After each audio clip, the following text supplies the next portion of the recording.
I am very grateful to be with all of you this evening.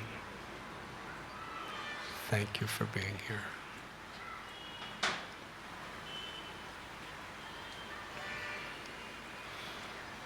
Bhaktivinoda Thakur has written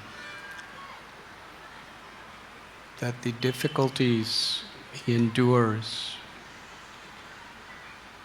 in his service to the Lord, for the pleasure of the Lord, is his greatest happiness.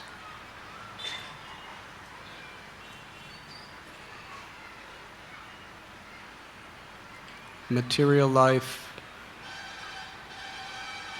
is when we put the flickering pleasures and securities of the mind and the senses in the center of our lives. Our decisions, our aspirations, our goals are according.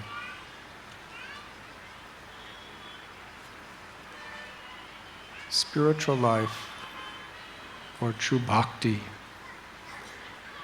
is when we put the pleasure of God or Krishna in the center of our life. What pleases Krishna? All of our decisions, our aspirations are orchestrated accordingly.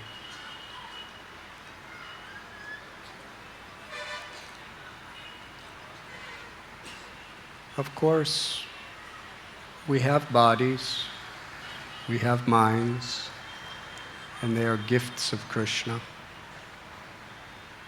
So for Krishna's pleasure, we should keep our gifts in, as far as possible, good conditions. But for the purpose of being instruments of service.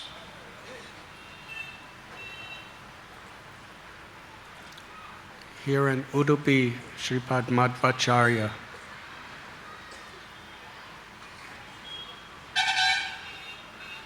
he taught the path of bhakti in a way that was revolutionary at the time. Because even people who were sincere were so much affected by impersonalistic philosophical arguments. They were so all-pervading that the general population and even the scholars were very confused.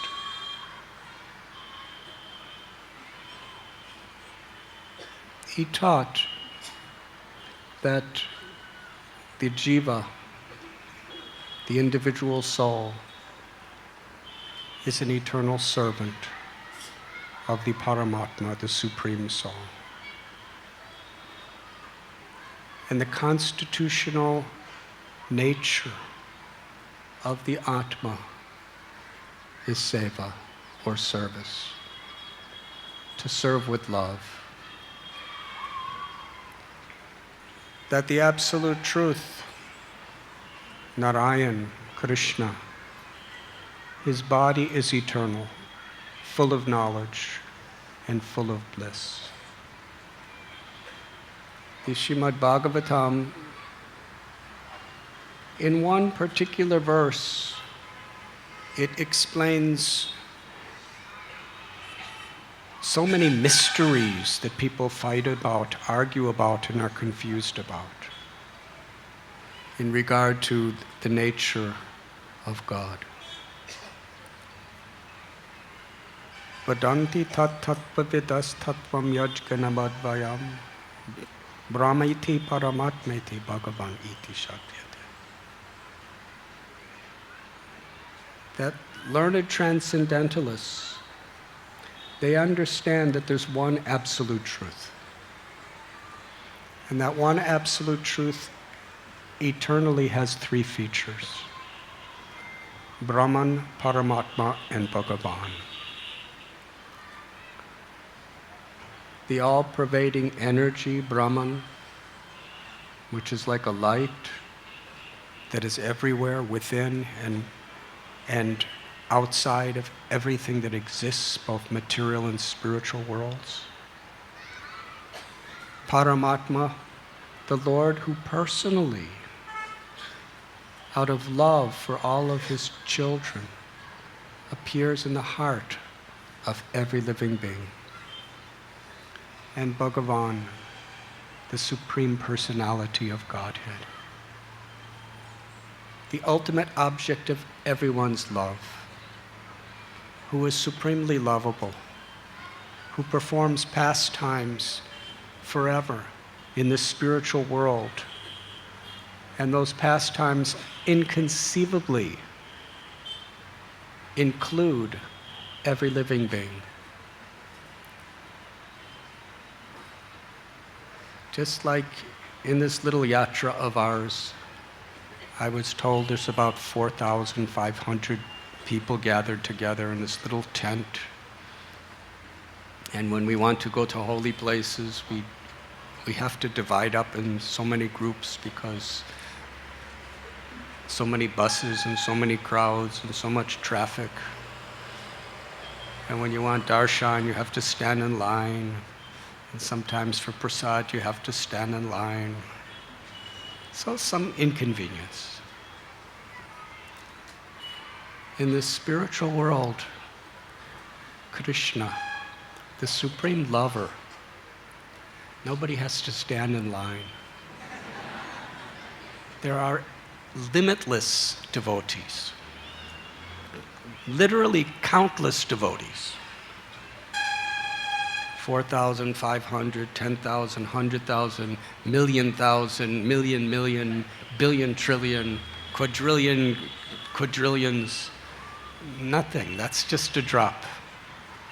Limitless devotees in this spiritual world, in so many forms, and each one is unique. Achintya Beda Beda Tattva. We are all one.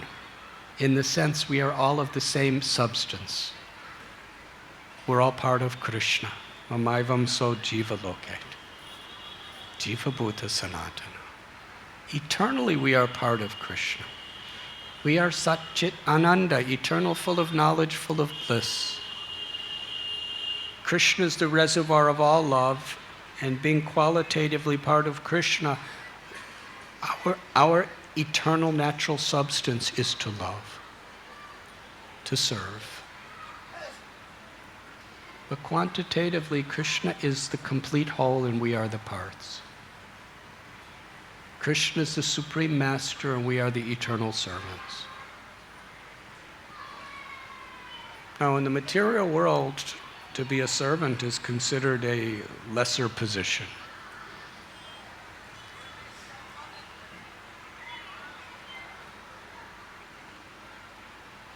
Vrindavan Das Tagore, he gives us a beautiful insight into this idea. He explains how higher than being a president, prime minister, king, higher than attaining all the 8 mystic siddhis of the yogis that takes hundreds, sometimes thousands of births to achieve, higher than elevation to the heavenly worlds, where there's such a long life of health and beauty and the most inconceivable ways to enjoy.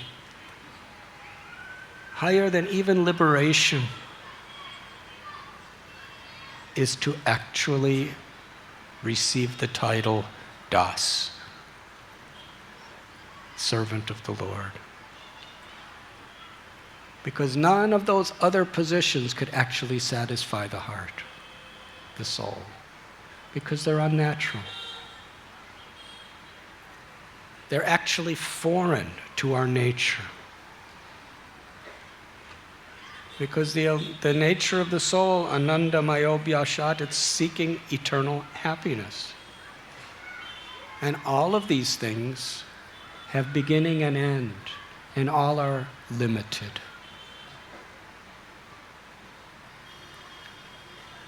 But in the true sense, service is an expression of love. It is the highest thing we could receive. And therefore we find in Srimad Bhagavatam, Ramayana, Mahabharata, Chaitanya Charitamrita,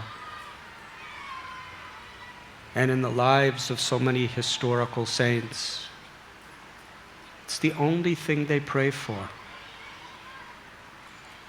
is to serve with love. Na dhanam na janam na sundarim kavitam va jagadisha kamaye mama janmani janmanishwari babatat bhakti rohitakit. Sri Chaitanya Mahaprabhu offered this prayer.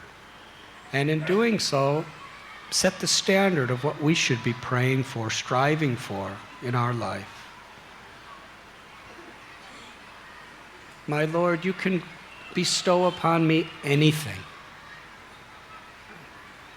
I don't want wealth, power, fame of being a great scholar. I don't want followers. I don't want the optimum sensual pleasures. Not even liberation. I only want to serve you birth after birth after birth, unconditionally. Anyabhilashita sunyam jnana karmanya navritam anukulyena krishnanu shilanam bhaktirutam. Lord Chaitanya, he personally wrote these 8 Shikshastakam verses. And he spoke so many deep instructions to his followers. He especially requested Rupa Goswami and Sanatana Goswami to extract the very essence of all the knowledge of all the Vedas, pure devotional service to Sri Sri Radha Krishna in Vrindavan, and write books. And the Bhakti Rasamrita Sindhu describes in great detail what is the ultimate goal and how to achieve it. And he begins with this verse, that true devotion, bhakti, real love, is untainted by any desires for material acquisition, even mystic powers or liberation. Samsiddhyar haritoshanam. Its object is simply for the pleasure of Krishna.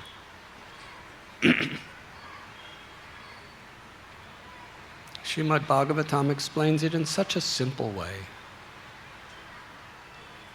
that when you water the root of the tree, that water naturally extends to nourish every part of the tree. Janmadhyasya yataha. The absolute truth, who has many names, whose all attractive form is Krishna, is the root of all existence, from whom everything and everyone emanates. When we offer our love, our service to Krishna, it naturally extends everywhere. Universal love, in this sense, is natural for the soul. When we love Krishna, we see everything in relation to Krishna. And naturally, our love for Krishna extends accordingly.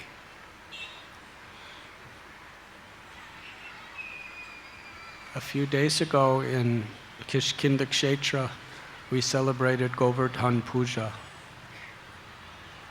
where the Brijabasis, according to their tradition, they were following practices that are very much recommended in authorized scriptures to honor Indra, the deva who supplies water. Because when we receive, we should understand that we are depending on a higher power. We should be grateful and we should reciprocate.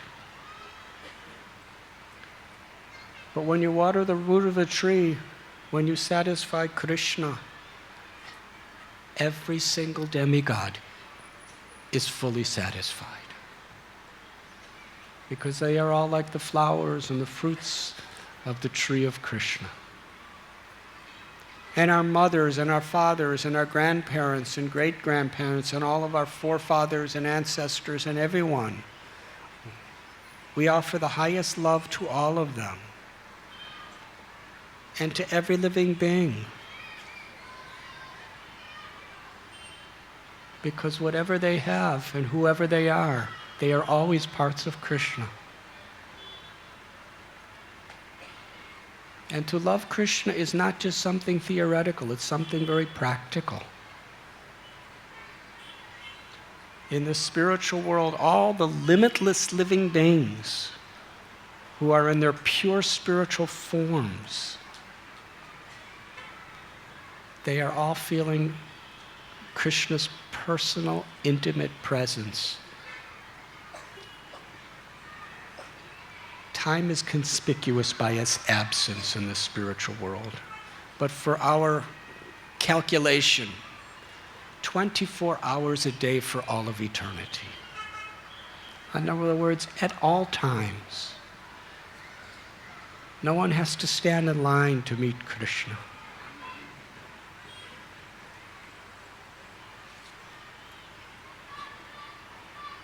When Krishna was sitting on the bank of Yamuna with the cowherd boys, there were limitless cowherd boys. And each and every one of them was thinking, Krishna's only looking at me. Not just for a moment. The whole afternoon they were thinking like that. And they were all right, because Krishna was looking at all of them. Now, how is that possible? He only has one head, and he only has two eyes. But this is his achintya swarup, inconceivable form. With his two eyes, he could see all living beings everywhere in all spiritual and material worlds. And premanjana churita bhakti vilochanena, when our eyes are decorated with love, then we can see Krishna. And we know that Krishna's always with us.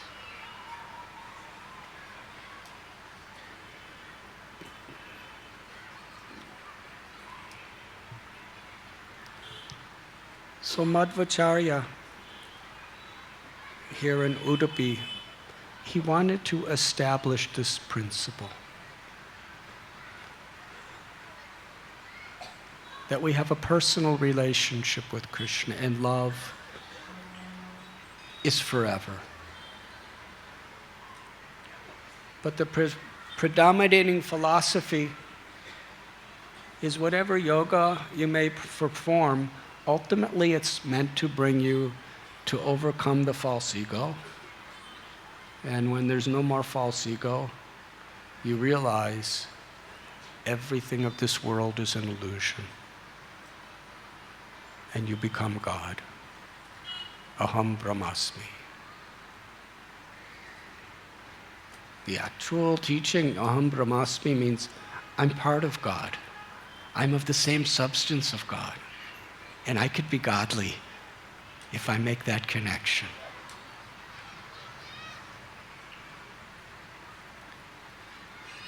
But to become God, Srila Prabhupada he would say, how do you become God? God is always God. Well, I've always been God, but I just forgot. Param Brahma, Param Dhamma.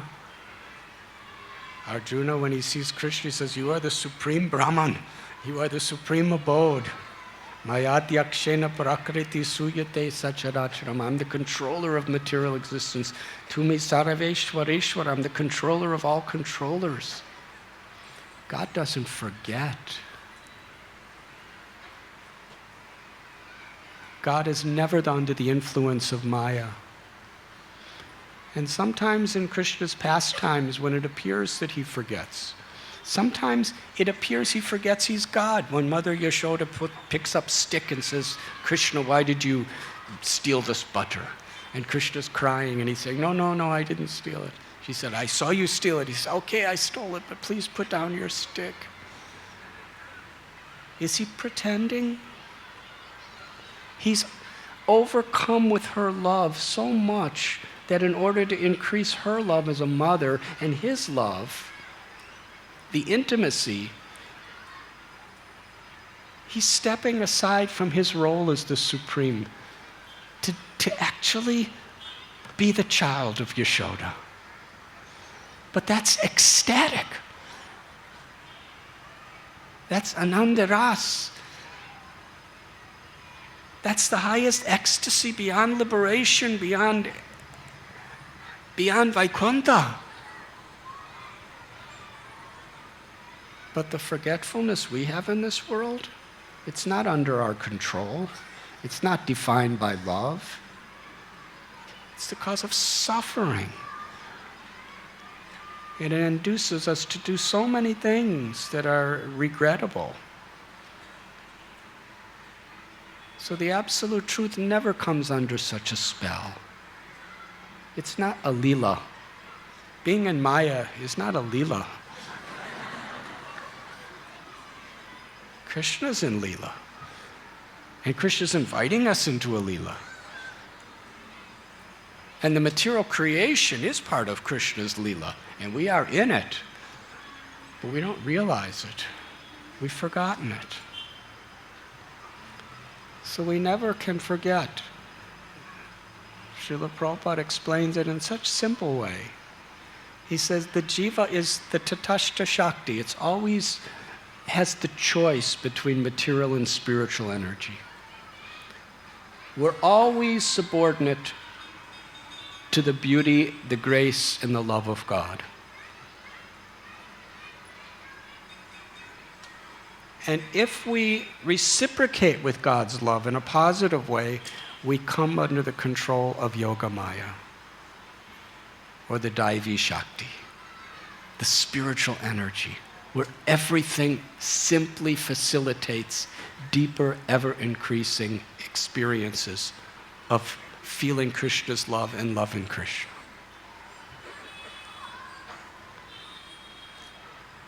Through limitless ways. But the Bahiranga Shakti, or the Maya Shakti, when we come under that control, these three modes of nature, goodness, passion, and ignorance, keep us in a state of forgetfulness. Krishna tells in Gita, Daivi heshu gunamayi mama maya durateya. That this material energy consisting of the three modes of nature, it's Krishna's energy. It's all powerful. It's beyond our intelligence. It's beyond our ability to control our mind and senses.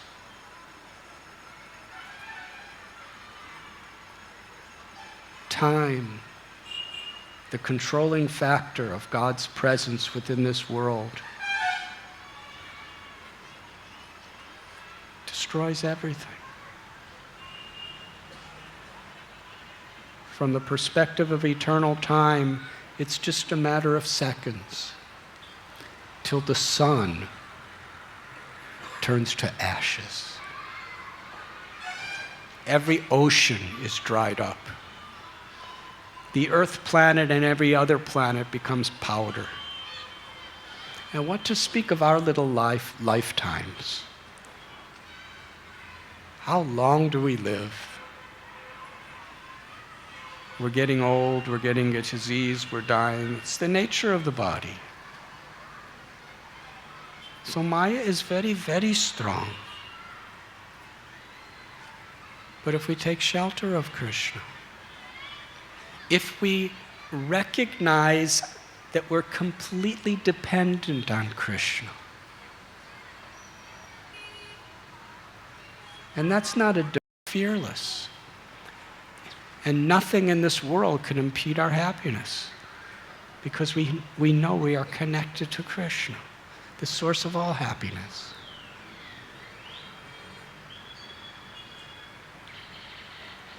So this conception that ultimately God is formless and you are formless, God's form is illusion. God's pastimes are illusion. God's name, everyone who reads the scriptures knows it's the Yuga Dharma for this age. Harinama, Harinama, Harinameva Kela. In the Kali Santarana Upanishad, it describes these 16 words, 32-syllable mantra, the Maha Mantra. There is no greater medicine to cure us of the ignorance and illusion in this age of Kali than the chanting of Hare Krishna, Hare Krishna, Krishna Krishna, Hare Hare, Hare Ram, Ram, Ram, Hare Hare. So in this sense, anybody who knows Shastras understands this. But the Mayavad conception is just like you take a thorn out of your foot with another thorn and then you throw both thorns away and you walk away. Yes? So similarly, the name of God, the pastimes of God, the deity of God, they are pure goodness. But still, they're manifestations within Maya. And they could free us from Maya, but then after we're free from Maya and we realize our liberated state, we don't need these things anymore.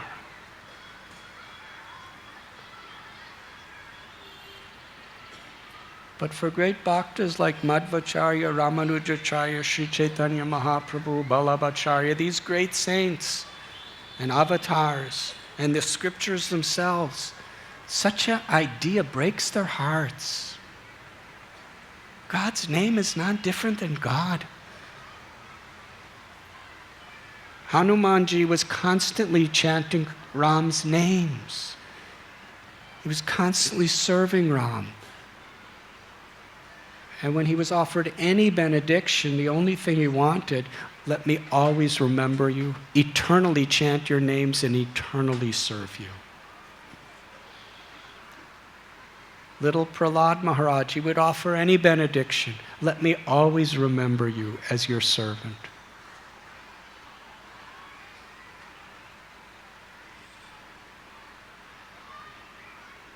This material world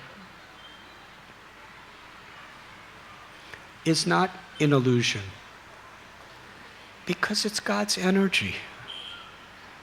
Om Purnam Ada Purnamidam. If we understand the absolute truth is absolute, then God's energy is not an illusion. God's energy is divine. In Bhagavad Gita, Krishna says, Daivihi Shugunamayi Mamamaya Duratya. Daivi means eternal. Daivi means transcendental. He says, this material energy, this divine energy of mine consisting of the three modes of nature. Prakriti is Krishna's energy. Everything, all the manifestations within it are ever changing, but the principle of Prakriti, the energy, is eternal.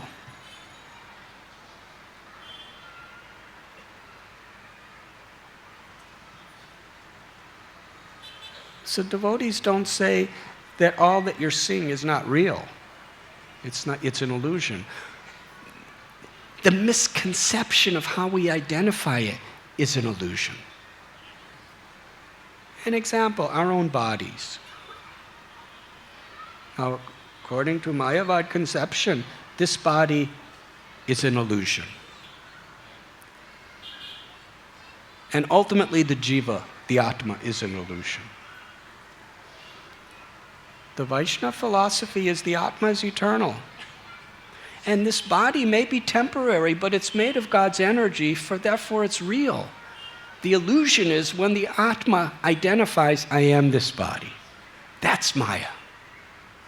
Maya isn't that matter exists. Maya is when we identify ourselves as being matter. And under that misconception, thinking, I am the controller, I am the enjoyer, I am the proprietor. That's an illusion. And that's the source of all suffering.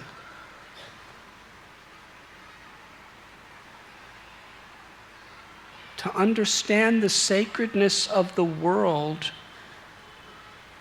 is possible when we learn how to utilize this energy in Krishna's service. Transformation of material into spiritual is bhakti. And that's done simply through consciousness, to seeing the potential within everything and everyone.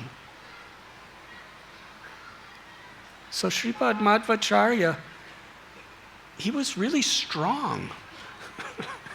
And he was quite athletic. He was Bhima. He was an expansion of Hanuman. When we were at Kishkinda Kshetra, when Hanuman was jumping across the ocean, he understood that this body of his is an instrument by which he can do wonderful things for Ram. With that body of his, he presented the ring of Ram to Sita and brought her the greatest joy. She was in such desperate separation from from Sri Ramchandra. Hanuman saw her weeping, crying, just crying out in Ram's name. And with his hand, he presented her Ram's ring. She took that ring and she pressed it to her heart. She experienced Ram in that ring, and she cried in happiness. So for Hanuman, this is what the body's for. Utilizing his body as an instrument of devotion made Sita so happy. And then Sita gave Hanumanji her jewel. And Hanuman jumped over the ocean and went to Malyavanta, the Prashravan mountain in Kishkinda, and presented that jewel to Ram. He pressed it to his heart and cried in ecstasy. He was talking to the jewel. Sita, you have come to me. I'm remembering you. I'm coming, Sita. I'm coming soon.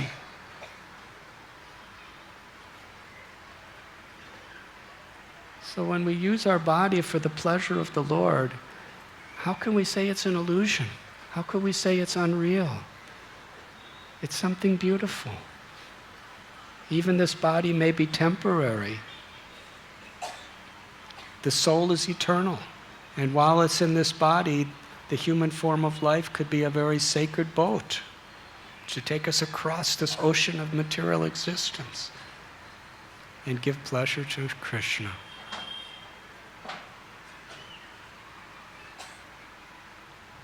Prasad. Prasad is ordinary food, but when it's offered with love and devotion to Krishna, it becomes his mercy. It becomes very special. It's spiritual. We don't walk over it. We don't disrespect it, because we appreciate its spiritual reality and the truth within it.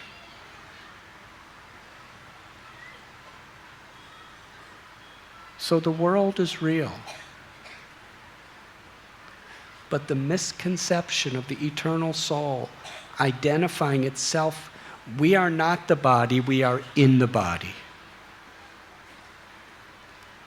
The body is not meant for our enjoyment, the body is meant for Krishna's enjoyment.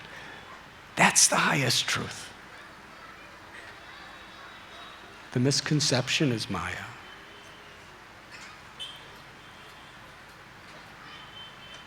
We were speaking yesterday how Sripad Madhvacharya, he took sannyas when he was about 10 years old, because he was really enthusiastic. The tradition often is, when you get really old, you get married, you have children, you have grandchildren. After you have children and grandchildren, then they take over all the responsibilities of the family.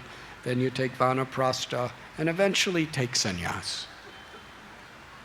just before death.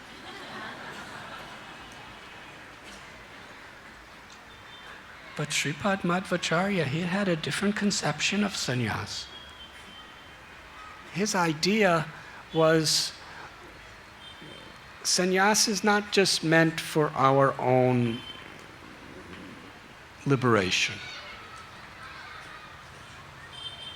Because actually the path of bhakti is so powerful that you could be a grihastha, you could be a family person and attain the highest perfection. If you see your home as Krishna's home, if you see your family as Krishna's family, if you see your body as Krishna's body, if you see your occupation as a means of facilitating Krishna's service, and we chant the holy name, Bhakti Vinod Thakur, he had over 10 children and a wife and several houses and a job.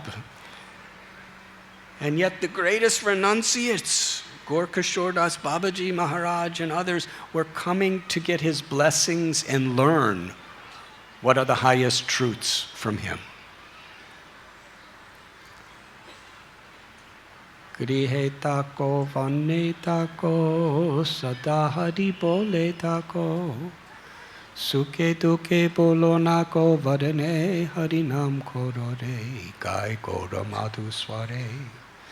Little Prahlad became a grihastha. Dhruva Maharaj became a grihastha. They were married. Ambarish Maharaj was married. Durvas Muni was a renunciate. And who had a deeper connection? Ambarish. He wasn't only married, he was a king. Ranti Dev. What was his renunciation? But he had a wife and children. Kunti Devi, she was a mother with children. So many of the greatest personalities. So the path of bhakti is so strong. You don't have to become a sannyasi. You don't have to renounce. You can attain the highest perfection and live in the highest perfection just by living in that spirit of devotion. Sripad Madhvacharya took sannyas out of deep compassion, because he wanted to clarify the prevailing misconceptions of who God is and establish principles that actually open the doors to real love and real devotion.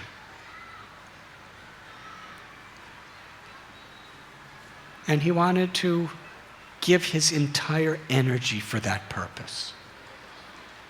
And for that, he considered sannyas to be favorable. He had nothing else to do, no other obligation to anything or anyone except to spread the glories of pure devotional service.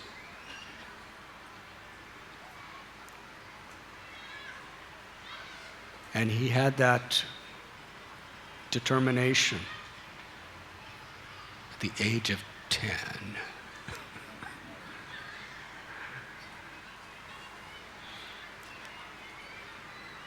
Soon after that, he went on a tour of South India. And many historical records describe his incredible accomplishments. This little boy, Achyuta Preksha, his guru, came with him for some of the way also, and they traveled, and he was giving lectures. He taught Sripad Madhvacharya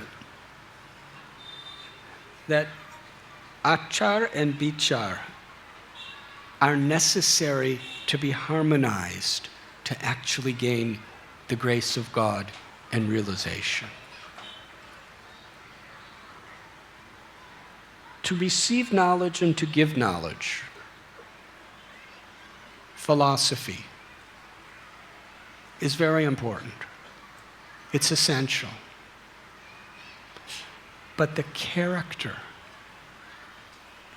and how we live, and how we speak, and how we interact with other living beings, of how we interact with nature, in how we interact with God within our heart,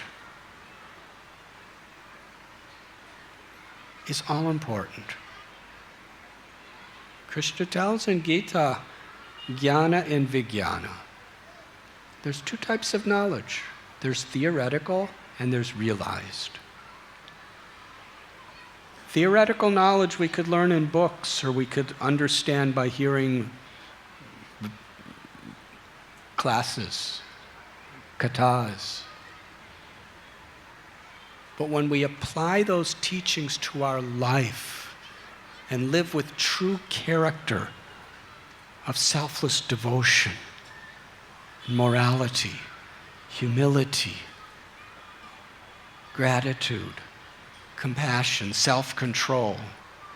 When we live with these principles, on the basis of that philosophy, we get realization. He explained that the conduct in which we live and the philosophy that we live by are like the two wings of a bird. Did you ever see a bird flying with one wing? Most people these days don't have any wings. So they can't fly very much. And if we just have moral high character without a philosophy of understanding our eternal connection with the Supreme Lord, it's like having one wing. We don't really get anywhere spiritually. And if we have all this high philosophy and we understand and we memorize, even if we memorize every little detail of the highest rasas going on in the spiritual world, if we don't live with humility and compassion and self-control, and we're not really in a spirit of servant of the servant of the servant, it's just one wing. Doesn't get you anywhere. So he wanted to teach people how to fly back home, back to Godhead.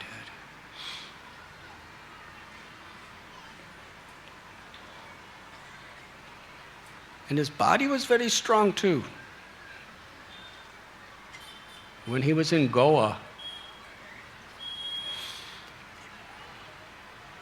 he was given 4,000 gigantic bananas to eat and 30 pitchers of milk. And within a few minutes, he ate it all. And he didn't get fat. He didn't even have to lay on his left side.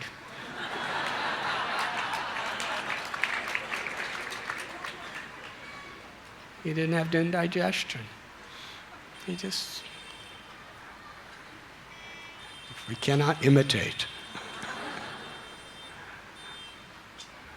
But he was showing that his body, one time he had about 30 disciples This is when he was very old, and they were young. And they seemed to be kind of proud of being young. So he challenged them all to a wrestling match, simultaneous. And within seconds, he defeated all 30 of them. Now, brahmacharis, you don't try to imitate this. But he had a philosophical import to everything he did. That he saw his body he was traveling around, he was walking to the Himalayas, he was walking to Kanyakumari, to Badrikashram, he was going all over the place with his body. He was going places no human being could ever go. So he was keeping his body fit to receive blessings and to give blessings. He was completely on the spiritual platform.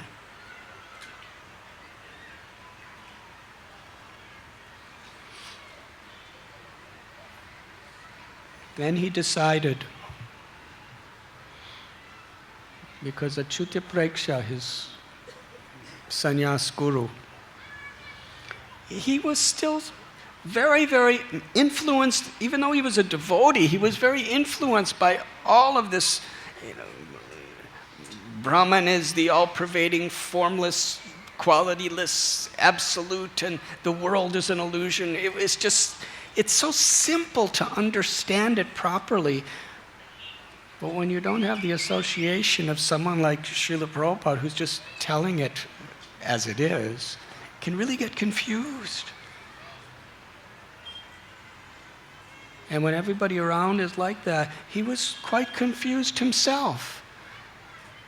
And what was most confusing is traditionally the acharyas accept that any system of true spirituality has to be supported by a commentary of the Brahma Sutra or Vedanta Sutra. And everyone was reading the Sariraka-bhasya.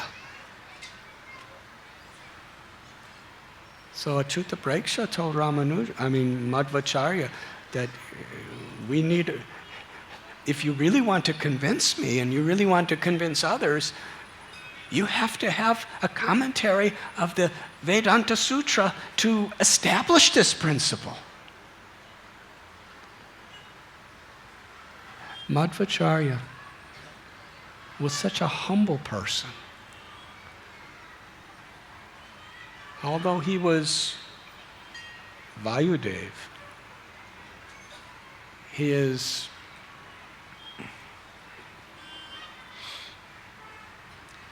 divine incarnation of God's intimate devotee, Mukhya Pran. By his example and by his own heart, he wanted to get the teachings and the blessings of Vyasadeva. Because the Brahma Sutra was written by Vyasadeva.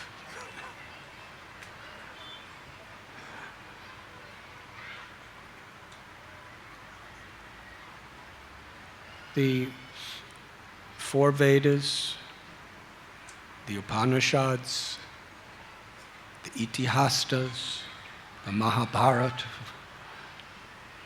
the Samhitas. Vyasadeva helped to bring these all together, to compile them. And then he took the essence of summary and put it into the Vedanta Sutras. And we read in Srimad Bhagavatam how even after he did all that, he was still unsatisfied. And that's when Narada Muni came to him in Badrikashram and told him to write his own commentary of the Vedanta Sutra, the Srimad Bhagavatam. So in Gaudiya Vaishnavism, we accept the Srimad Bhagavatam as the ultimate authority because it is the commentary of the essence of all Vedas by the person who wrote all the Vedas and the essence of all the Vedas. But at that time, to have a commentary of Vedanta Sutra was the stamp that gave you authority, but it really had to be convincing. So Madhvacharya decided he was going to personally go to meet Vyasadeva and Lord Narayan. And he knew where they lived, because the scriptures tell he lives in Badrinath. But there's two Badris. There's the Badri that humans can go to, and then there's another Badri way high into a celestial area of the Himalayas that no human can reach. So he told Satyatirtha, one of his intimate disciples, and some others, let us go to Badri. And from Udupi, they walked. Incredible things happened on the way.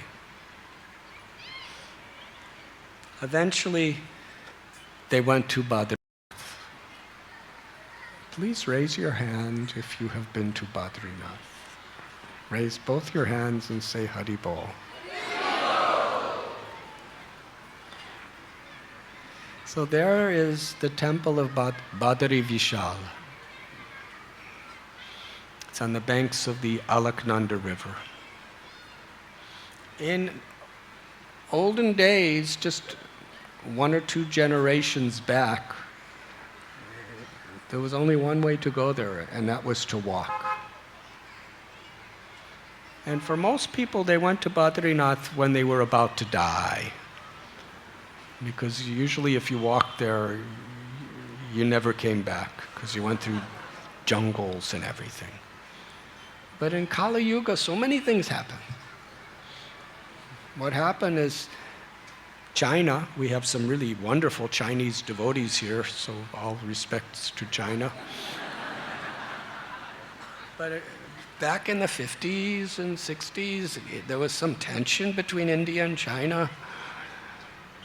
And China's at the border of India, so they wanted to have military troops. So they built roads, and there's military stations near Badrinath, just to be near the... So now, because of the military roads, we can drive to Badrinath.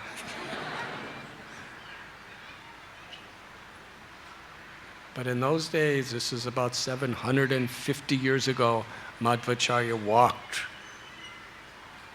And he was a fast walker. He was Vayuputra. And they went all the way through the jungles and the Himalayan peaks and reached Badrinath. And Madhvacharya, he went there to request the blessings and the empowerment to write a bhasya, a commentary on the Brahma Sutras. But he wanted to offer something also. So he personally wrote a commentary on the Bhagavad Gita, the Gita Bhashyam. And he presented that to the deity of Badri Vishal, Badri Narayan, and offered it through Badri Narayan to Vyasadeva and to Lord Narayan. Because his spirit was, I'm coming to ask for service, but I should offer something also. He fasted, and he performed some tapasya while he was there for some days. And then he heard a voice, and some of his devotees heard it. Vyasadeva was calling him to the upper Badrinath, where no one can go. So Madhvacharya said, I'm going to the highest peaks on the transcendental plains of the Himalayas, where no human can go, but I'm going. And his devotees were really worried. We may never see you again. Let us come with you. He said, no, you cannot come with me. But Satyatirtha came with him anyway. And Madhvacharya was walking. He was walking through the snow up these high mountains. He was walking fast, but he was slowing down because Satyatirtha was running, and he was eventually, he couldn't breathe, and he was falling in the snow, and he was completely exhausted, and he couldn't take another step. And he's just looking up ahead, and he's seeing his guru just enthusiastically moving forward. So Madhvacharya turned back to Satyatirtha and smiled. And with one wave of his hand, he went like this. And instantly, Satyatirtha was back at the lower Badrinath with all of his godbrothers. He just was there. It's not that he flew, he just was there. And he was telling all his godbrothers what our Gurudev is doing, Madhvacharya. And Madhvacharya then, he didn't have to slow down for anyone. He just walked and walked and walked, like Hanumanji.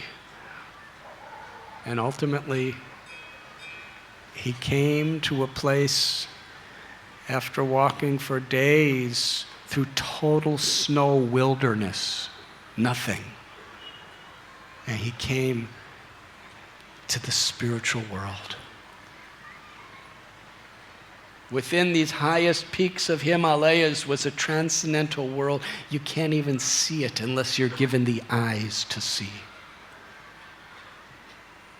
There were lakes and beautiful trees, especially badari trees. And there were hundreds and hundreds of completely enlightened yogis and rishis.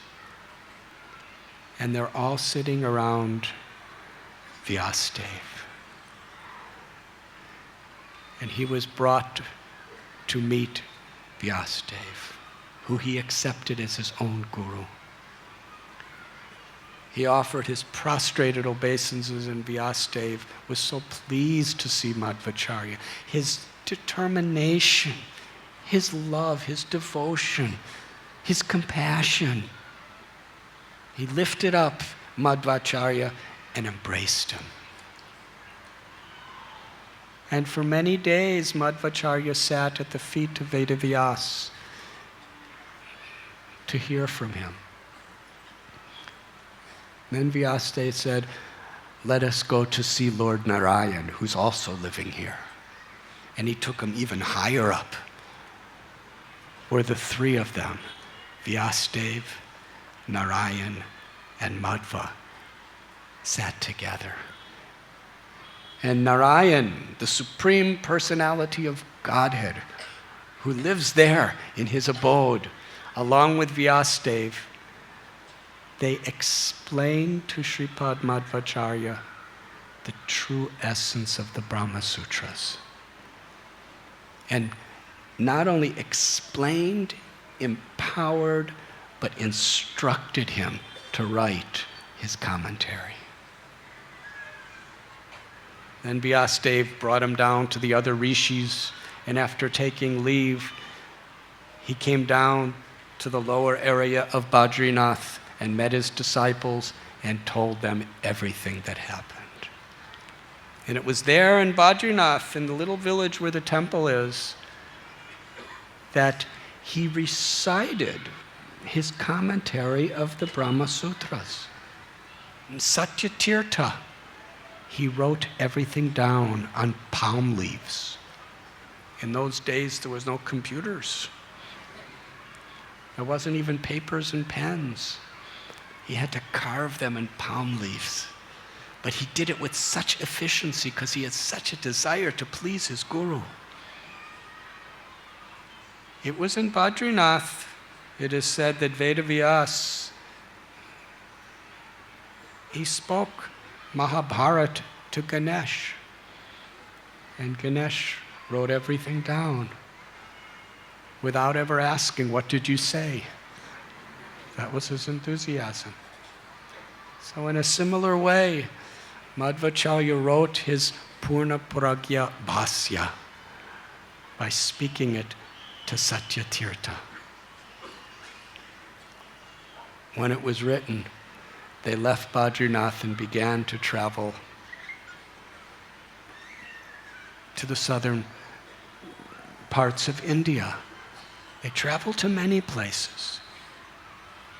But one of the very historical events that happened is there was a area on the banks of the Godavari River where the greatest scholars in the whole country would meet.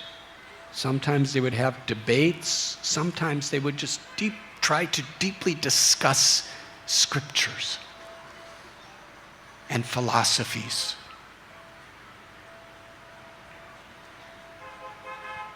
Madhvacharya went there and he spoke and he convinced people so much. The president of the whole association, the most respected scholar practically in the whole land of India.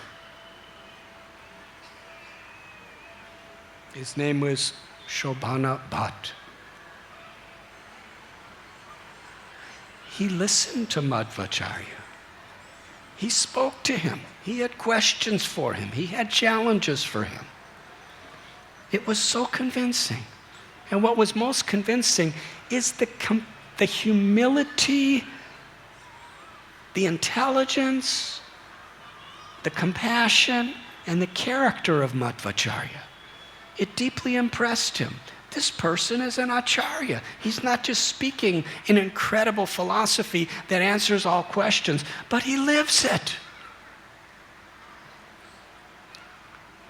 There's one beautiful tape where Srila Prabhupada says that philosophy without good character is practically useless.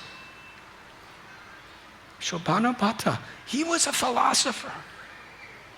Here in Madhvacharya, he found a superior philosophy, an inclusive, comprehensive philosophy that was spoken by a person who, because he had love for Krishna, for Narayan, he had deep, genuine, selfless compassion for every living being.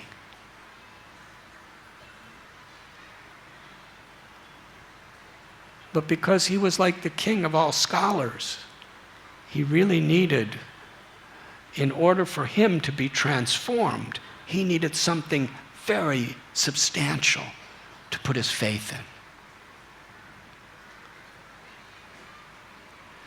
Sripad Madhvacharya had his bhasya, his commentary of the Brahma Sutras.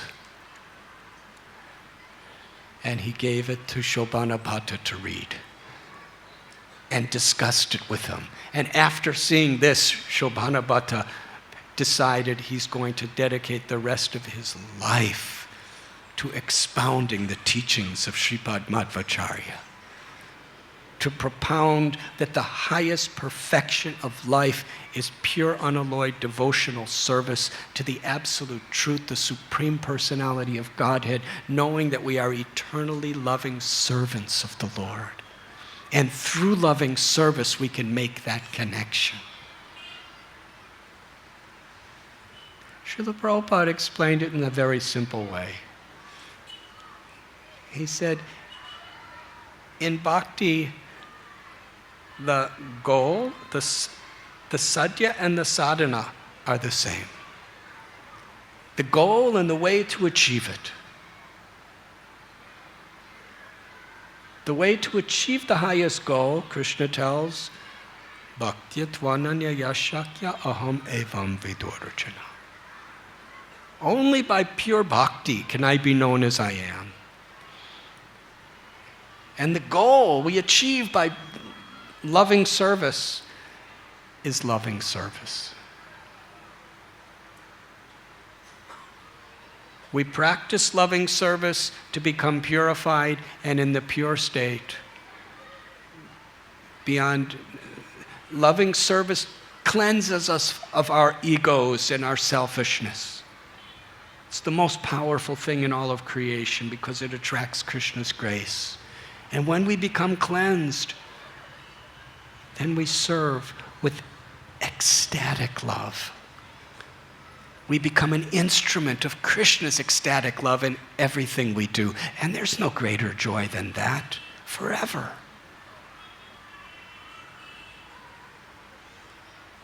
When Shobhana Bhatta understood this, he was so respected that anywhere he went, he was the keynote speaker, as we would say today. Any school he went to, they would say, yes, you teach us. Any scholarly debate, he would be given the first right in the highest position because he was so accomplished.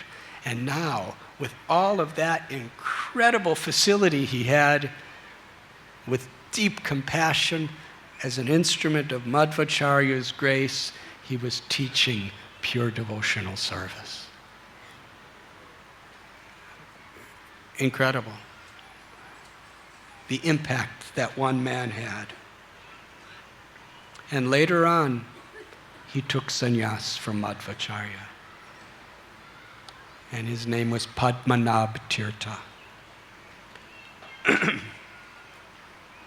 When Sripad Madhvacharya returned to Udupi, Achyuta Preksha, his sannyas guru, was so happy to see him after so long separation.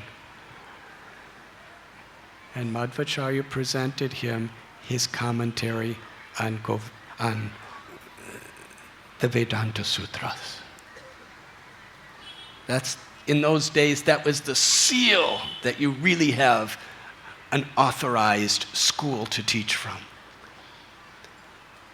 And when Achyuta Preksha read it and asked his questions to Sripad Madhvacharya, he was totally convinced. All of his misconceptions, all of his impersonalistic tendencies, they were gone forever. Philosophically, logically, scripturally, experientially, and through realization, he had realized the topmost spiritual state of love for God.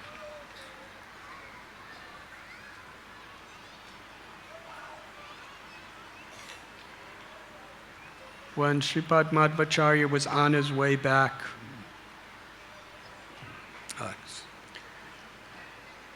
actually when he was in Udupi, how many of you went to Udupi Krishna Temple? Please, if you went and you had nice experience, say Hari Bol very loudly.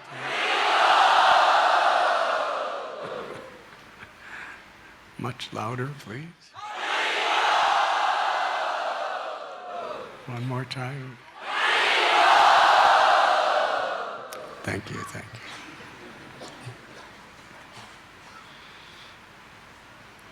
One day, Sripad Madhvacharya was sitting on the ocean side. The area is called Malpe, the Arabian Sea. And he was composing beautiful prayers in glorification of Krishna. And as he was composing those prayers, there was a storm, a heavy windstorm. And because of that, the waves became extremely violent. There was a boat of a merchant who was coming from Dwarka. And he put so much of his life savings into the goods that he was carrying on this boat that he was taking south to sell.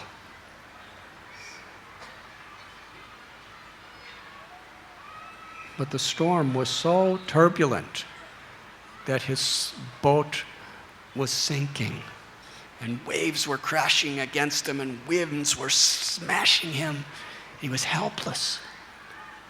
Not only was his boat going to sink, and all his wealth was going to be destroyed, but he was going to die along with it. So he was helpless.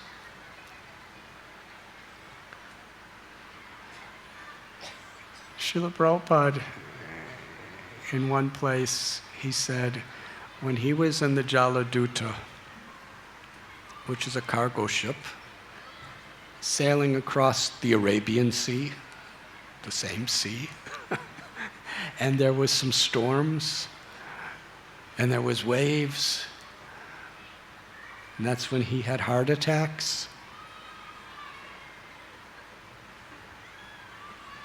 Prabhupada said he looked around, and all there was the rain and the winds and the turbulent sea with the waves getting bigger and bigger. And he said his boat felt like a little tiny matchbox in the middle of the ocean. You really can understand the need for higher powers in a situation like that. And he just gave his heart to Krishna. So this boatman, he was about to die and lose everything. And right at the last moment, he happened to see Madhvacharya sitting in meditation on the seashore. And he cried out because he saw this. He's a yogi, he's a saint, maybe he could help me. He was taking shelter. You see, when you take shelter of saintly people, you're actually receptive to receive their mercy. You can ask for blessings, you can demand blessings, but you're not going to get much.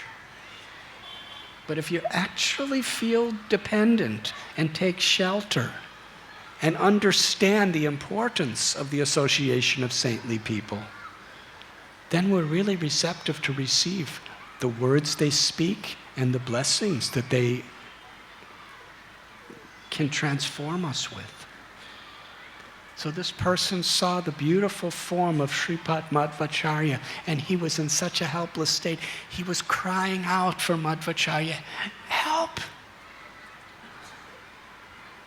And Madhvacharya had a saffron chadar on, some cloth he was wearing, kopan, and he took that cloth and he just waved it.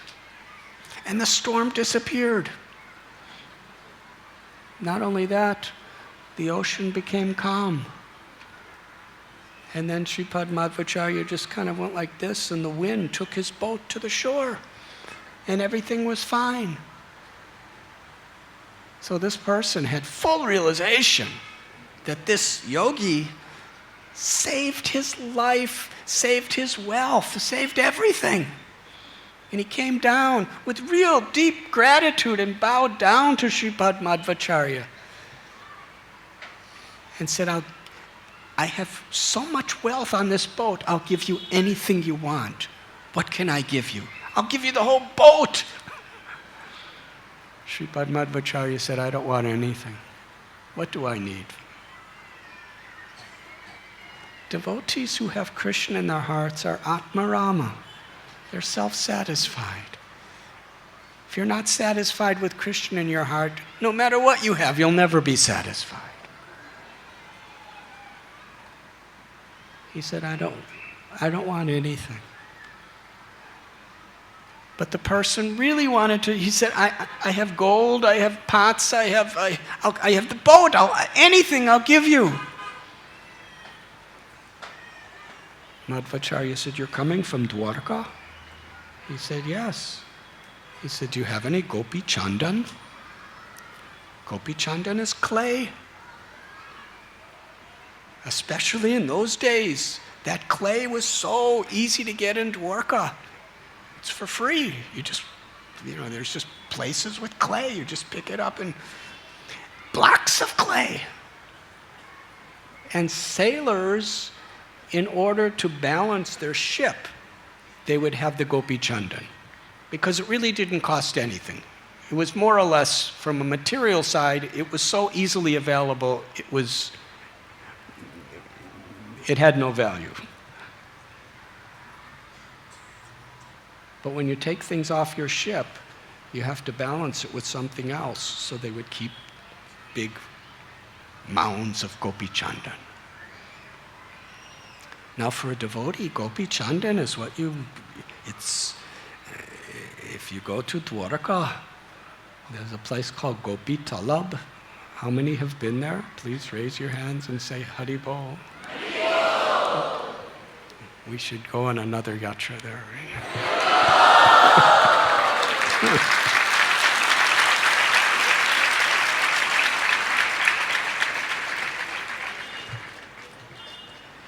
And that's the place where actually gopis came and bathed, and Sri Radharani and Krishna and gopis bathed there in this Gopi Talab, this kund. And the dust from Krishna and Sri Radha's bodies and the dust of the feet of all of the gopis became that clay. So from that time, it's considered priceless. From a business person's perspective in those days, it was worth nothing. But for Madhvacharya, it was worth everything. It's the dust of the feet of Krishna and Radha and gopis. And we put it on our bodies. It's called tilak. We put it on our foreheads, 12 parts of our body. And it's a way of consecrating our body, mind, words, and life to Krishna.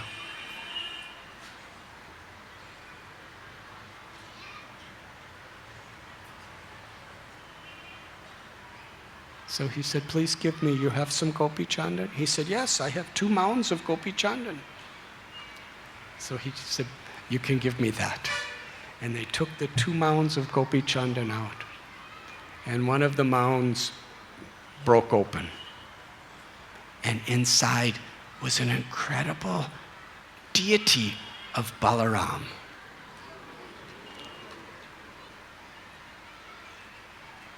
And then Madhvacharya, he was chanting beautiful hymns and mantras, and the other lump of Gopi Chandan opened up, and there was a deity of Krishna.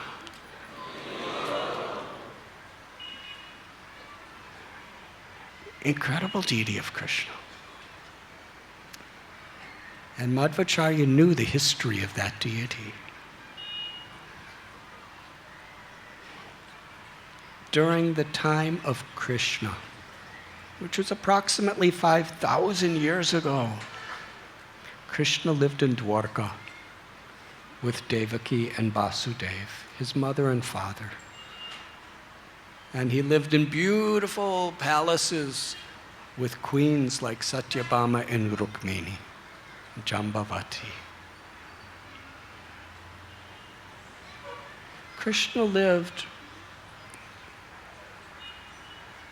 approximately 10 to 11 years in Vrindavan. And then Akrura brought Krishna to Mathura. And we spoke about this story in the Srimad Bhagavatam class in Radha Gopinath Temple a couple weeks ago, where Kalyavana, who was an incredible Yavana demon with millions of soldiers, 30 million, they attacked Mathura on one side. And then Jarasandha was coming with millions of soldiers, all these Akshohini divisions, and he was coming attacking Mathura on the other side. So Krishna and Balaram went out to meet Kalyavana, and in order to protect the citizens of Mathura, he empowered Vishwakarma to build a fort in the sea called Dwarka. Now, I think the day after tomorrow, our yatra is complete. It's the beginning of the yatra, actually, the second part of the yatra. But then you all have to return to your homes, maybe by train or plane or bus or rickshaw. Now, when Krishna wants to move you, it's very special.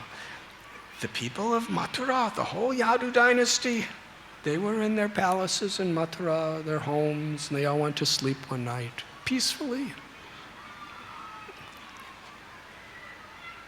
So Krishna, he transferred them all to Dwarka. And nobody even woke up. In the morning they woke up and they're in a brand new palace in Dwarka. They're looking around. Incredible. So that's how Dwarka was created by Krishna. But Devaki, who was Krishna's mother in Mathura, according to Srimad Bhagavatam, he was within her womb when she was living in the prison of Kamsa, the Janmastami Leela. And then that very night, Vasudev took him across the Yamuna River to Gokul, where he was raised by Yashoda and Nanda Maharaj.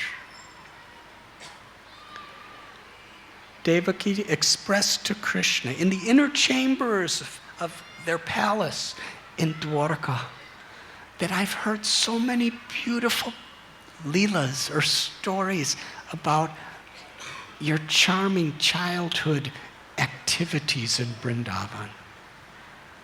Yashoda Mai, as your mother, she was a witness.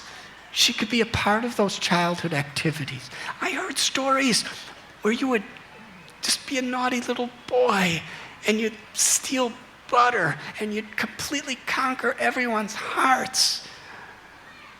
By the time you came back, you were a prince. I want to see those pastimes, that as your mother, I never saw you as a little child. So Krishna, to fulfill Devaki's desires, he manifested himself as Bal Gopal, little Krishna. And he jumped on her lap and drank her milk. And then he went and he started breaking butter pots. He was doing all this little childhood pastimes. He was holding a stick and a rope for churning butter as he was stealing. And Devaki was completely mesmerized. She was thinking in her heart, I've never experienced such happiness as this. Your Vrindavan Leela. Rukmini, Krishna's queen, was watching. And she never experienced such happiness as seeing Krishna's Bal Leela of Vrindavan. She requested Krishna, I want to worship you in this form of Bal Gopal stealing butter.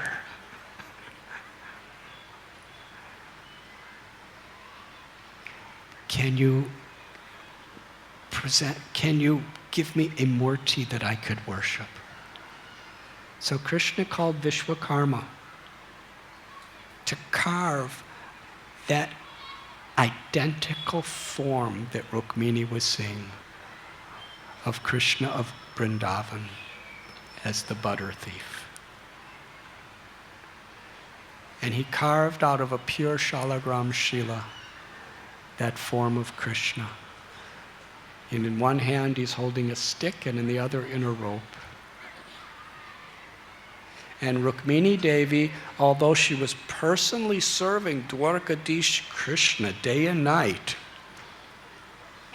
her greatest happiness was in worshiping this deity form in the temple, in her inner room of Gopal. Years later, when the Yadu dynasty was sent back to the spiritual world. Arjuna, Krishna's dearest friend, he brought the deity of Rukmini after Rukmini had already left and put it in Rukmini's garden. And over the years, that deity of Gopal that was worshipped by Rukmini in Dwarka was covered by Gopi Chandan, along with the deity of Balaram, and was completely lost. So those sailors, they didn't know there was anything inside of that clump of Gopi Chandan. It was just mud, clay.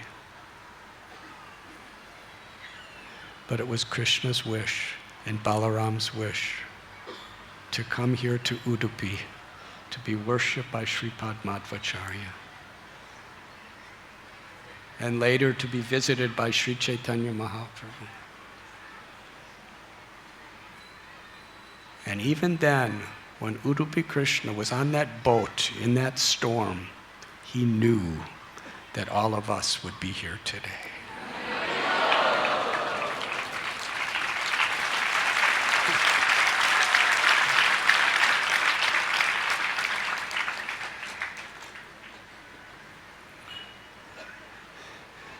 The devotees, Sripad Madhvacharya said, let us bring, Balaram is installed in a temple close to where the sea is. Did you all go to see the Balaram temple? Yeah. But he wanted to bring Krishna back to the town of Udupi. But Krishna was so heavy, nobody could pick him up. 30 of his disciples tried to lift him, but they could not lift him. Then Madhvacharya, chanting beautiful songs in glorification of Lord Krishna, effortlessly picked Krishna. And as he was carrying Krishna back to Udupi, he completed his beautiful prayers, the Dvadasa Stotram, which for many followers in the Srimad Bhattacharya Sampradaya, even almost 800 years later, chant every day.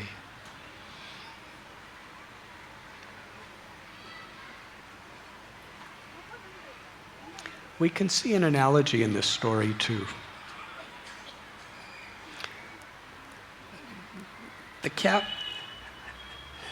That merchant who was on the ship is like the Jivatma. And the boat is like the human form of life. And the Arabian Sea, the ocean, is like the ocean of samsara. And the purpose of the human form of life is to take the Jivatma across the ocean of samsara to the abode of Krishna.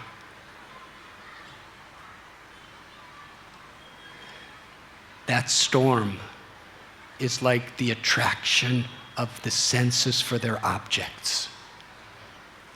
Lust, envy, anger, arrogance, greed, illusion. All of these human frailties. We want to be the controller, we want to be the proprietor, we want to be the enjoyer, and there's so many distractions. Mental distraction is desire for recognition, prestige, adoration. And then there's the senses that want to feel something, touch something, taste something, hear something, smell something, see something, just enjoy. Have you ever had that experience? That's like the storm.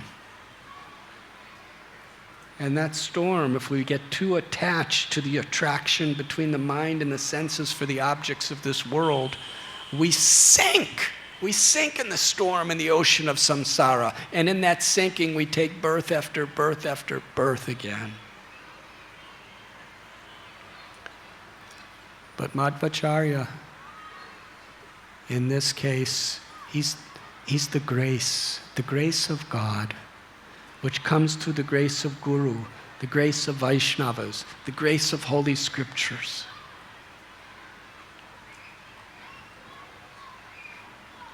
And like the man on that boat, when the jiva really realizes his helpless condition in this ocean of material existence, and really understands how helpless we are in these storms of the temptations and aversions of Maya,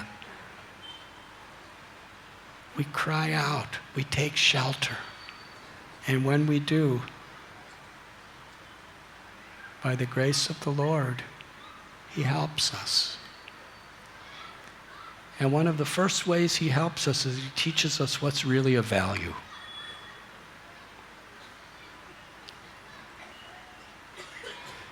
The man's wealth, everything else, Madhvacharya didn't give much value to that. But Gopi Chandan, that had value. What is Gopi Chandan?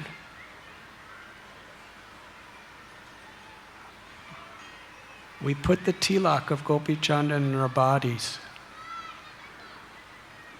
to represent a Vaishnav lifestyle.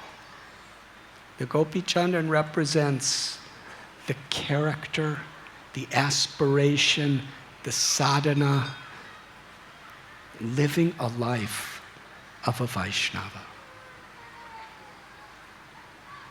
So the grace of Guru and the grace of God is they give us this type of life to live.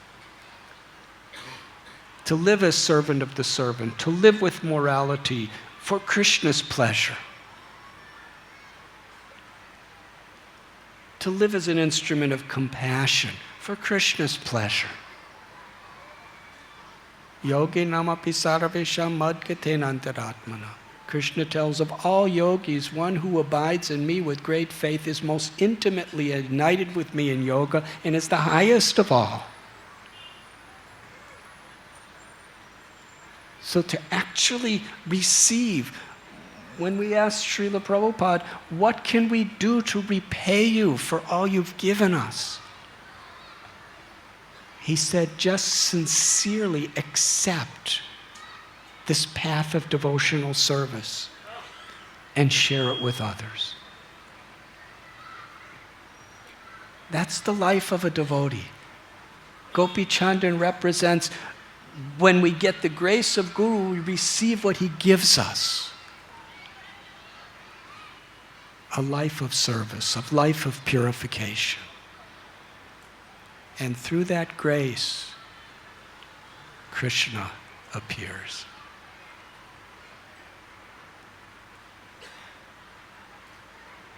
Sripad Madhvacharya brought Krishna to Madhva Srovar, and bathed Krishna with his disciples, and then performed a beautiful ceremony to install him where we see him today,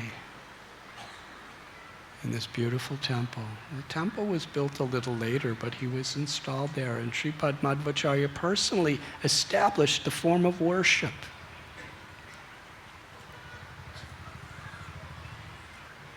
And Krishna was so beautiful, so sweet, so merciful. And because of Madhvacharya and his followers, because of the way they worshipped him, people by the millions started coming to Udupi to have the darshan of Sri Krishna.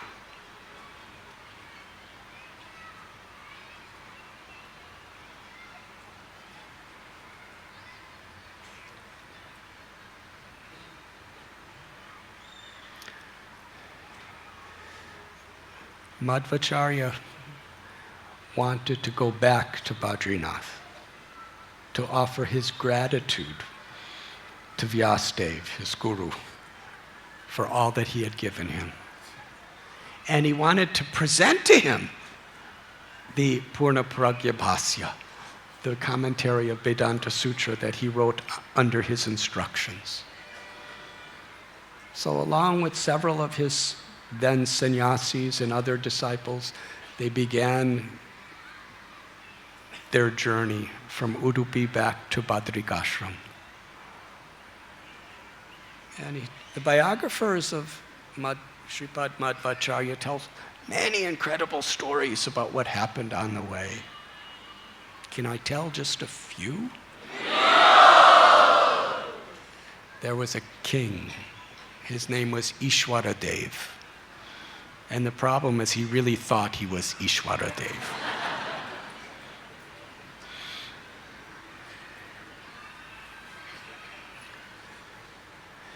That's the fundamental, basic problem with life, is we want to be the master and the enjoyer. And ultimately we want to just be God. Then we have no competitors.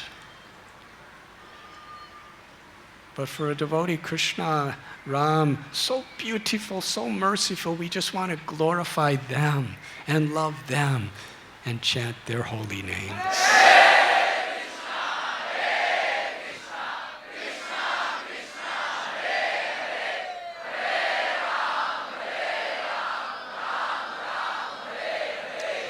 King Ishwara Dev,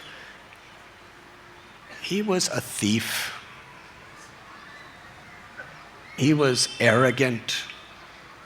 He wanted to exploit people. Everything was just about him. So he wanted to build some lakes for his own satisfaction. And anybody he would see, he had his armies, he would force those people to dig the lake and not pay him anything. So here's Madhvacharya with his sannyasi disciples and others. They're walking, and the soldiers come. And they have no respect. They tell Madhvacharya, you have to dig the lake. Otherwise the king will punish you. So Sripad Madhvacharya meets the king, and the king has a spade, a shovel, says, I don't care who you are, dig the lake. Madhvacharya, he said, I'm a Swami, I don't know how to dig lakes. You show me how to dig, then I'll dig. He said, you just take it like this. He said, just show me how you do it. So the king started digging. And the king got so he got so mystified by Sripad Madhvacharya, he got so totally immersed in digging that he forgot about everything, and Madhvacharya and his followers just walked away.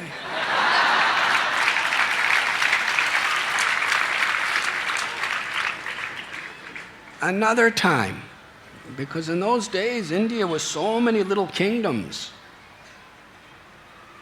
There was a Turkish king who really hated Hindus and he was also a very cruel person.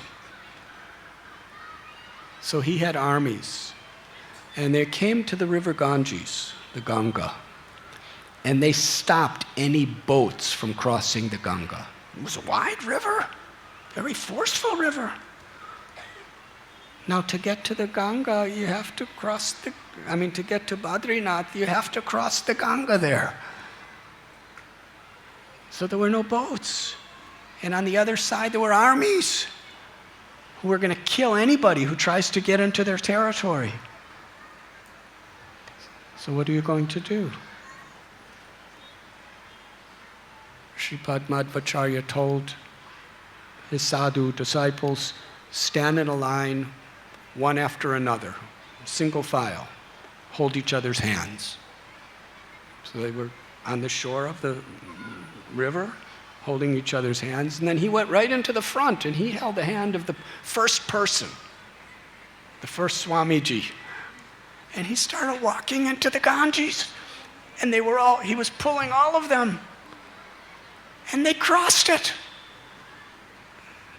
The biographers, I haven't found where it says whether like Vasudeva and Krishna, where it just kind of opened up for him, or whether they walked over the water. Somehow they crossed it.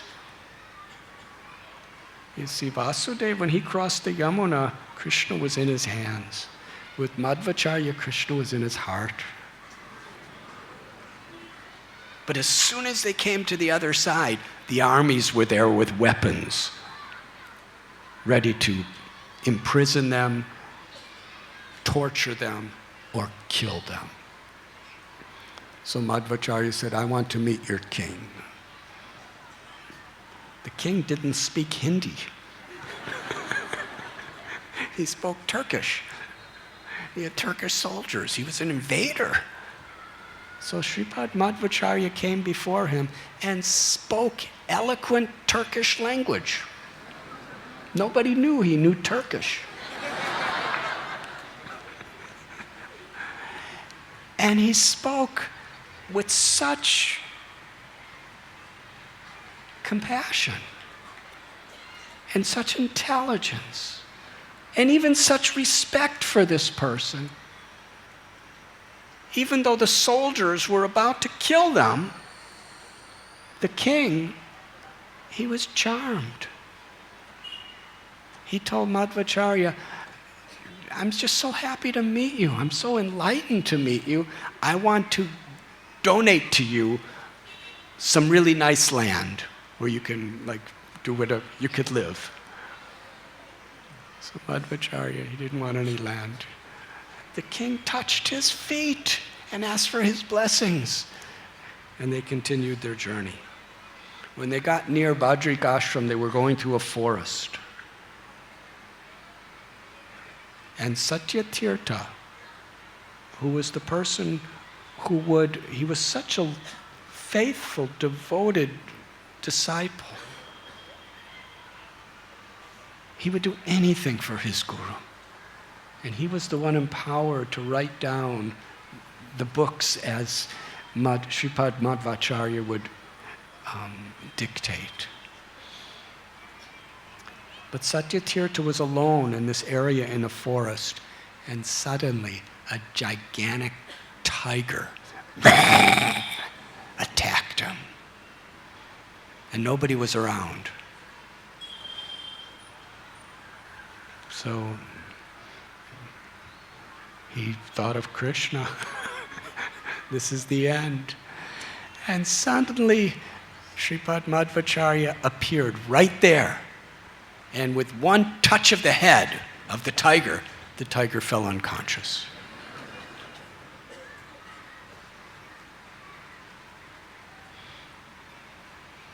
The moral of the story is there are many tigers in this world. But if we take shelter of the Vaishnavas who hold Krishna in their hearts, we can be rescued from those tigers within and without.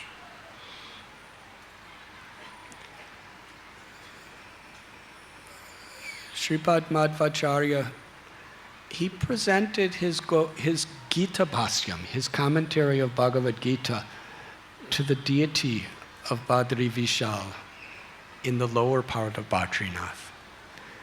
But the Bhasyam of the Vedanta Sutra, he wanted to directly present to Vyasadeva and Lord Narayan.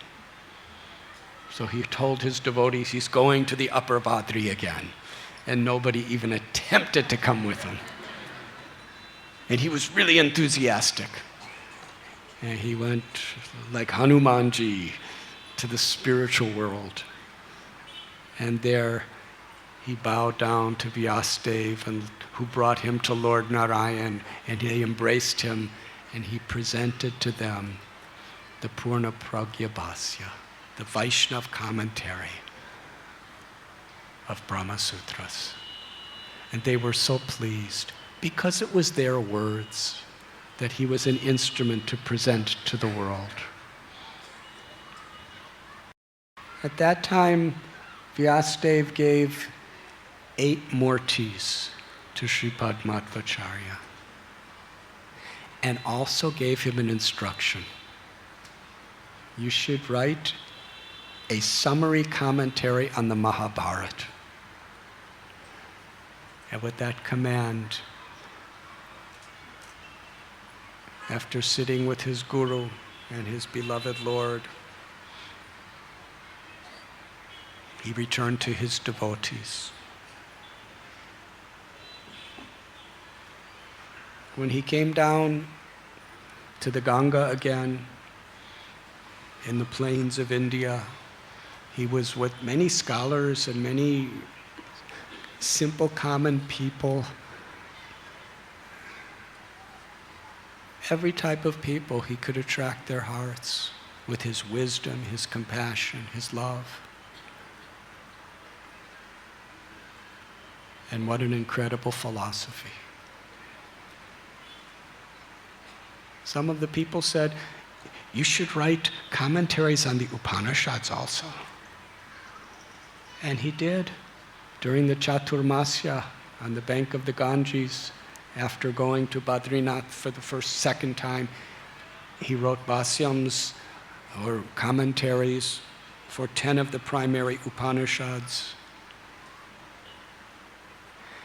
He took his devotees to Kurukshetra. And there he was at Jyotisar. He saw the place where Krishna spoke Bhagavad Gita to Arjuna, and in doing so spoke to the whole world. And he was remembering his pastimes as Bhima on the Kurukshetra battlefield, which is a major part of the Mahabharata. And some of his devotees asked him, do you remember where you put your weapons after the battle? And Sripad Madhvacharya said, come and follow me. And they walked into these fields of Kurukshetra.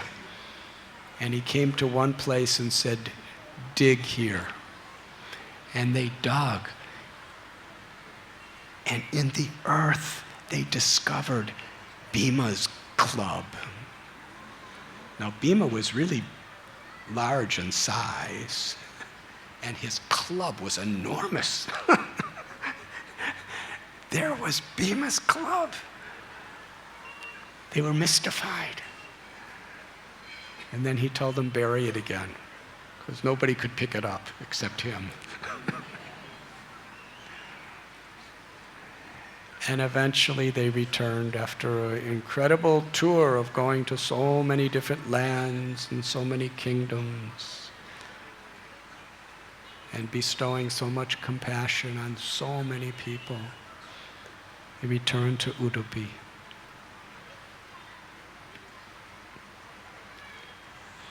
When he was around 79 years old, he told his devotees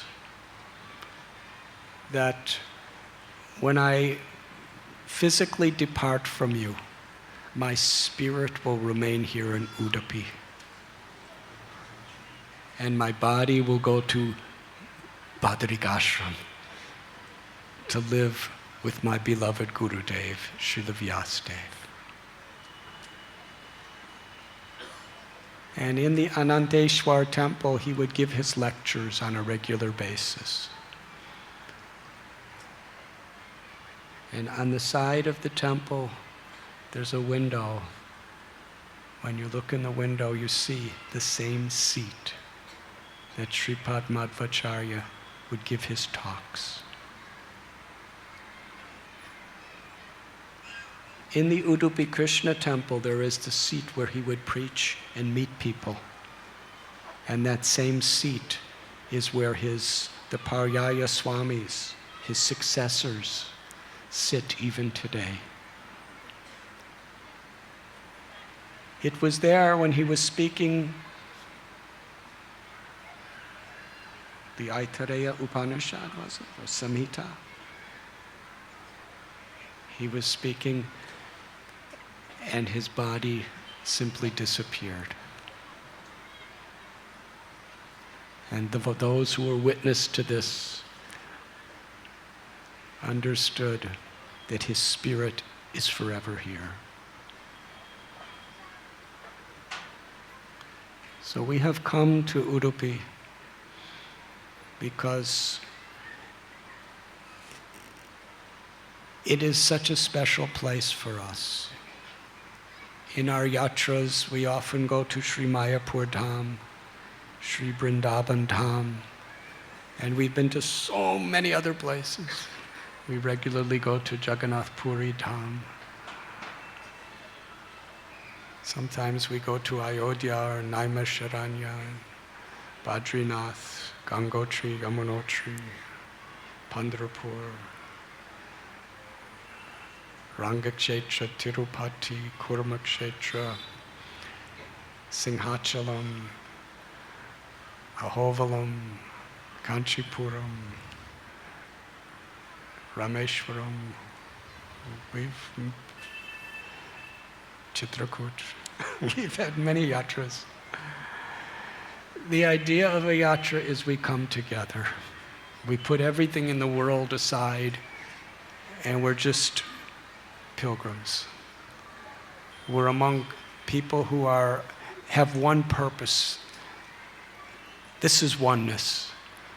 Although there's 4,500 of us individuals with different bodies and different backgrounds, we have one purpose: to help each other to love Krishna, to help each other to serve Srila Prabhupada and please Srila Prabhupada by pleasing the Vaishnavas, by taking shelter of the holy names.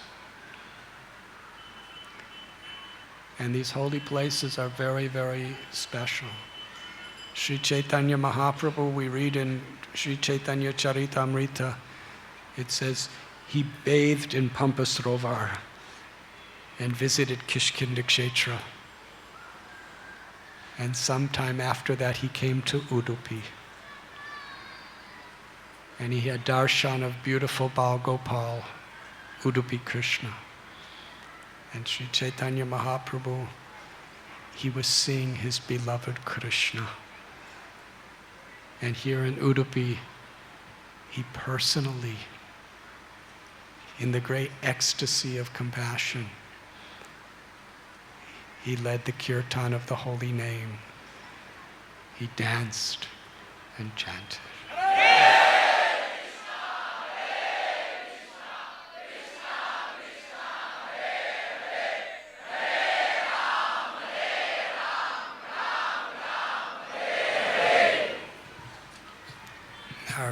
Our beloved Srila Prabhupada, our founder Acharya, he opened the doors to all these holy places for us.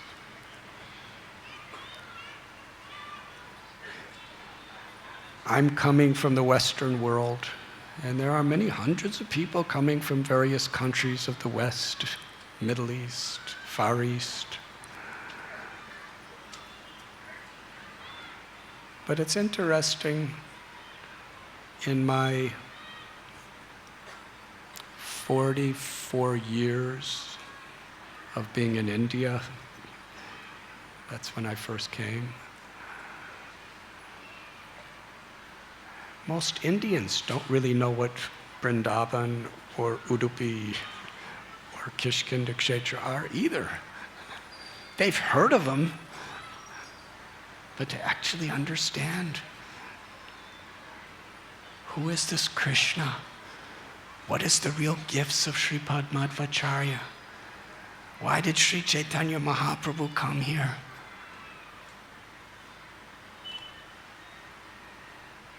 He took the philosophy of Sripad Madhvacharya and the other great Vaishnavacharyas to build a foundation by which he could spread Krishna consciousness to every town and village throughout the world. Sri Chaitanya Mahaprabhu, he distilled all these incredible philosophies with the simple principle of Achintya Bheda Bheda Tattva. We are in inconceivable one in difference to Krishna, the jiva.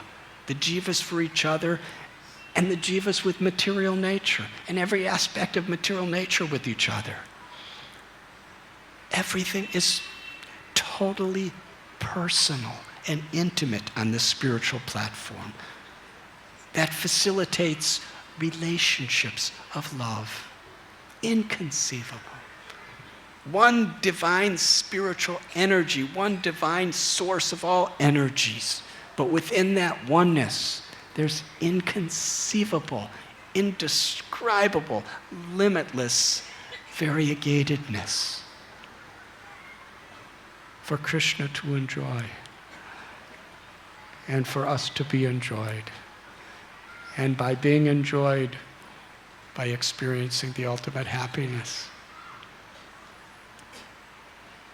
Krishnadas Kaviraj Goswami tells in Sri Chaitanya Charitamrita, the gopis, they want nothing for themselves. They don't want any happiness for themselves. They only want Krishna to be happy. But in that, they're experiencing the ultimate happiness. Even more happiness than Krishna. How is that possible? Krishna's the reservoir of all happiness. He's Ram, the reservoir of all pleasure. But yet in the gopis, giving up any desire for their own enjoyment, only for the enjoyment of Krishna, that selfless love accesses such enormous, infinite amounts of Krishna's love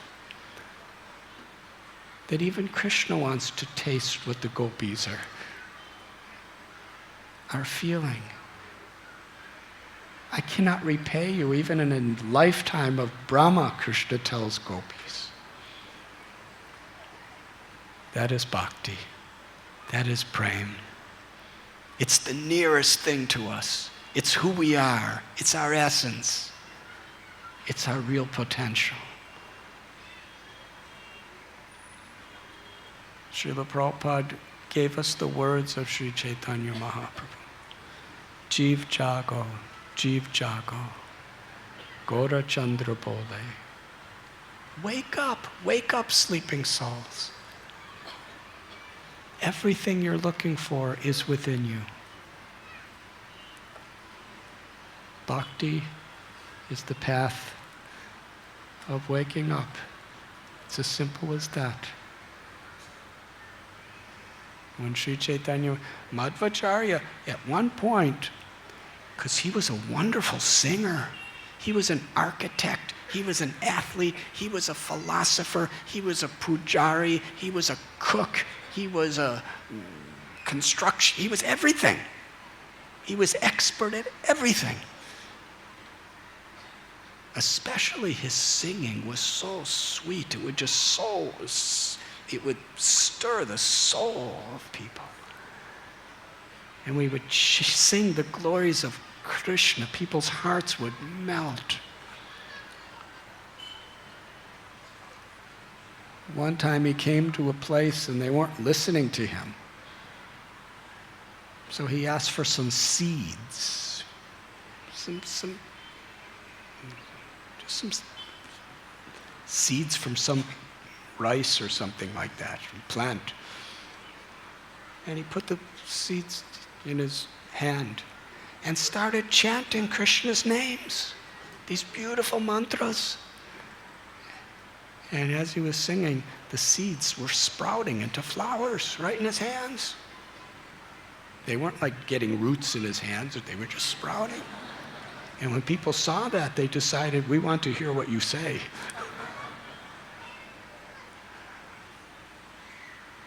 So that is the power of this mantra of God's holy names.